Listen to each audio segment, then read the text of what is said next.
Hello readers, I'm Amy and I'm your nonfiction feminist. Today, I'd like to have a conversation with you on reviewing memoirs. I've noticed a lot of booktubers will say, hey, I read this memoir, I kind of enjoyed it or I didn't enjoy it, but we won't get, say, a star rating, we won't necessarily get a solid review on that memoir because they're afraid of rating someone's experience. They don't want to give stars to someone's experience because they feel bad. They feel like maybe they're telling them that their experience isn't valid or something.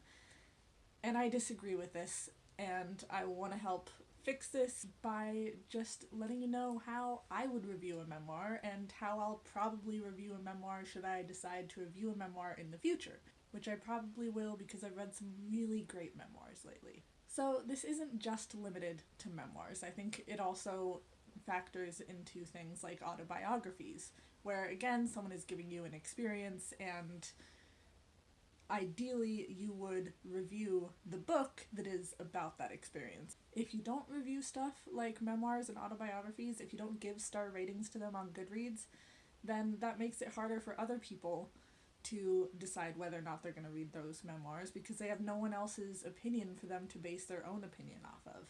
Ultimately, through reviewing a memoir or an autobiography, what you really want to decide is, did this book serve its purpose? Furiously Happy by Jenny Lawson. This is a memoir that I really enjoyed recently, and it's very humorous. So there's the question right there. Did Jenny Lawson meet the purpose of Furiously Happy by making it a humorous book? Did I laugh while reading this?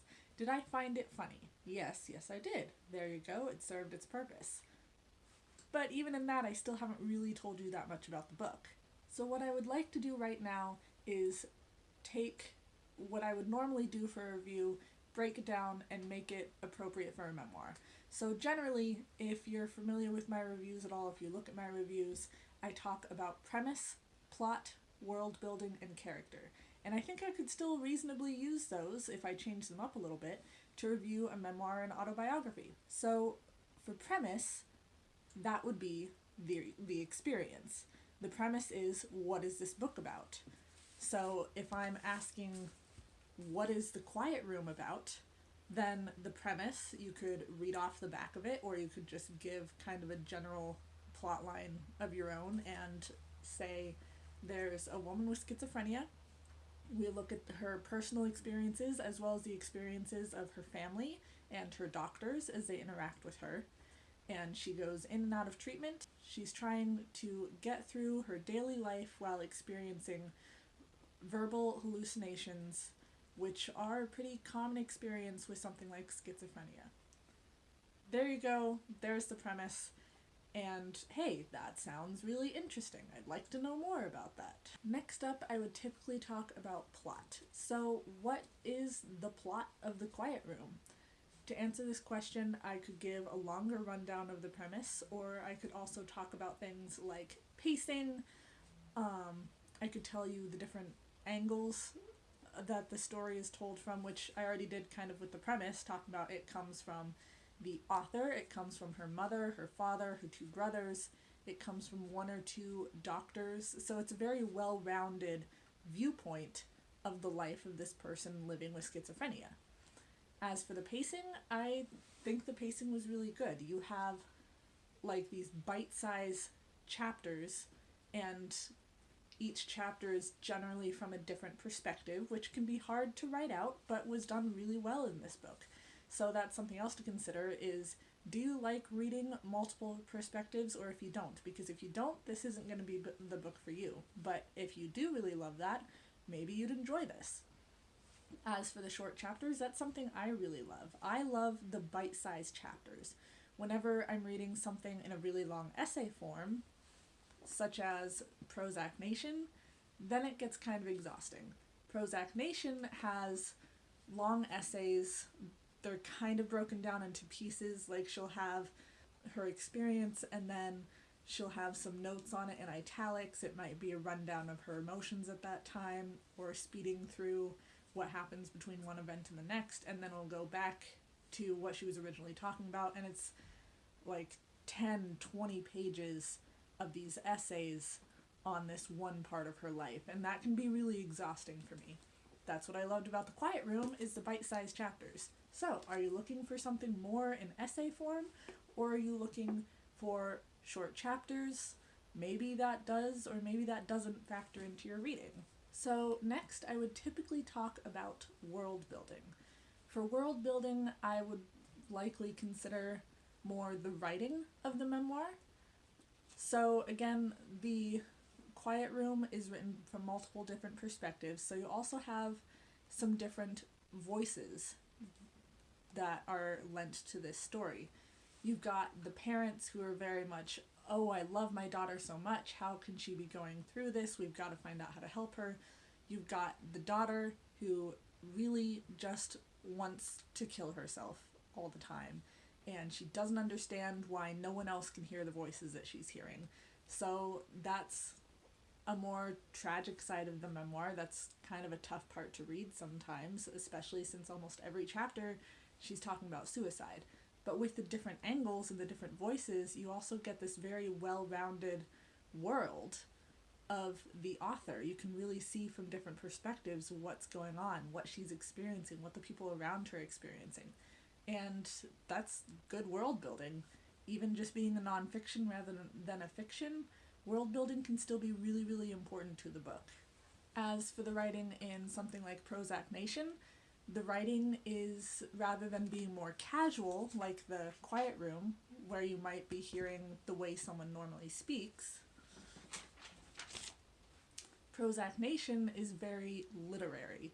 Like, I would call this memoir literature from the style in which it's written. She has like these really awesome words and phrases that she uses where they're not super academic, like it's not like you have trouble understanding it. It's just kind of almost a lyrical way of speaking without being purple prose-y. I'm not actually entirely sure what you would consider purple prose. It's just a term I've recently come across on Booktube. But if you're looking for someone with more of a literary way of writing, maybe Elizabeth Wurtzel's the way that you would go. And last, in my reviews, I would typically talk about character. I think this is a great thing to add in when you're discussing memoirs. So I recently read The Collected Schizophrenias, and the character in this was really lacking. There wasn't a lot of character to this. I thought it would be a bunch of essays on someone's experiences with schizophrenia, similar to The Quiet Room, and it ended up not being that. It was more chapters on kind of research on schizophrenia and case studies on schizophrenia and how they may have helped the author to come across the medication that she was using or the therapy that she was using. You don't see a lot of the personality of the writer, and that's something that I really didn't like about this book. So I could tell you, this memoir isn't for those who are looking for something really personal. If you want to learn more about schizophrenia in general, great, this might be the book for you. But if you really want to learn about someone's experience, then I would go for something like The Quiet Room, where it has a lot of heart. You really get to know the people who are involved. Between these two, I'd go for this one, but you might have different tastes. With something like Prozac Nation, this is also going to be very specific character-wise. I will talk about this more in my Mental Health-a-thon wrap-up, and if I've already done my wrap-up, the links will be down below.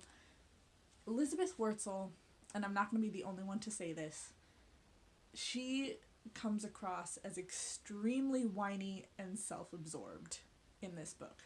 The writing is gorgeous, which is why I continued to read it, but as a character, I can tell you I probably wouldn't get along with Elizabeth. The main thing that I took issue with wasn't so much that she was self-absorbed. I mean, she's very depressed, she's very lost in her own world, but her complete disregard for the feelings of those around her is what really got me. She's so lost in her own world that she can be 5 hours late for her grandparents, and while she'll panic about it, she won't necessarily, I mean, she felt bad about it, but she didn't do anything to change, to try and be more timely. I don't think she ever really apologized to her grandparents. And experiences like that made me not really enjoy this book. Other voices that you might take into consideration when talking about character is the voice of someone who's shy, or are they cynical? Do they have problems like being sexist or racist or ableist or some other thing? That's something to take into account whenever you're reviewing a memoir, is what is the voice like? Will other people enjoy this? Are there certain things that other people wouldn't enjoy about this? And should I talk about it? So again, whenever reviewing a memoir, don't be afraid to really give your opinion. You're not reviewing someone's experience. Like, I found that Elizabeth Wurtzel was a really whiny, self-absorbed voice. Does that make her experience any less valid? Do I think she didn't deserve to be depressed, that she didn't have a reason to be depressed? No, she was depressed, and that's the beginning and the end of it. And this is her experience of being depressed and how those around her dealt with it. I'm not reviewing her experience, I'm criticizing her voice, which didn't really appeal to me specifically. But I'm also praising her writing because it was very literary, and I really enjoyed that about this. Ultimately, I'd probably give this 3 stars on Goodreads. I didn't love it, and I didn't hate it. I don't know that I would read it again, but it's not a bad book. The Collected Schizophrenias, again, I'd probably give this 3 stars. I kind of want to give it 2, but I mean, it was a good book, it just wasn't what I expected, which is why I want to give it 2 stars rather than 3. However, to be fair to the book, I will be giving it 3 stars. The writing was very good. I learned something about schizophrenia, even if it wasn't much, which I work in mental health, so I already knew a lot of what was already in this book. But the writing's good, it's got a pretty cover, it pretty much serves its purpose of letting you know about schizophrenia. I just didn't love it because it didn't really have any heart or personality, which is what I really look for in my memoirs and my essays as well. In The Quiet Room, I will be giving 5 stars for sure.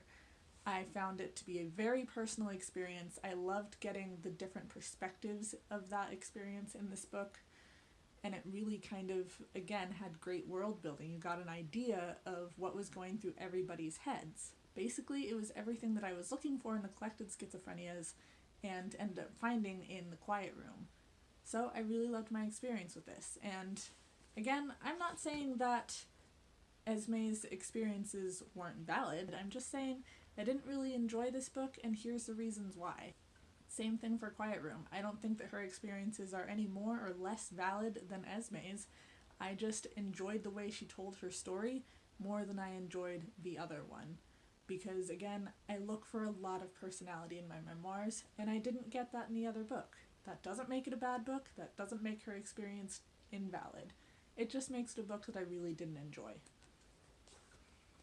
So I hope this helped. I hope I get to see more nonfiction autobiography and memoir reviews from booktubers, because I don't like seeing someone scared to review a book just because it's personal. Again, you're not saying that their experience is invalid. You're saying, I liked the book or I didn't like the book because of this reason. Don't be afraid to give it stars on Goodreads either. It's based off of your opinion, not the author's experience. And I feel like I can't say that enough times because I've seen this so often, and I want it to stop because people shouldn't be afraid to give their opinions. I mean, within reason, of course. I mean, you don't want to be giving a super racist or sexist opinion. That would be terrible. But my point stands. If you don't like a memoir, say you don't like a memoir and give it your honest review and your honest star rating. And then just tell us why. So I hope this helped. Please have a conversation with me down in the comments. We can talk more about this. You can maybe give me some of your own tips on reviewing memoirs. I love having conversations with people on YouTube. It's awesome. Like, subscribe, be my friend, all that good stuff. Have a great one!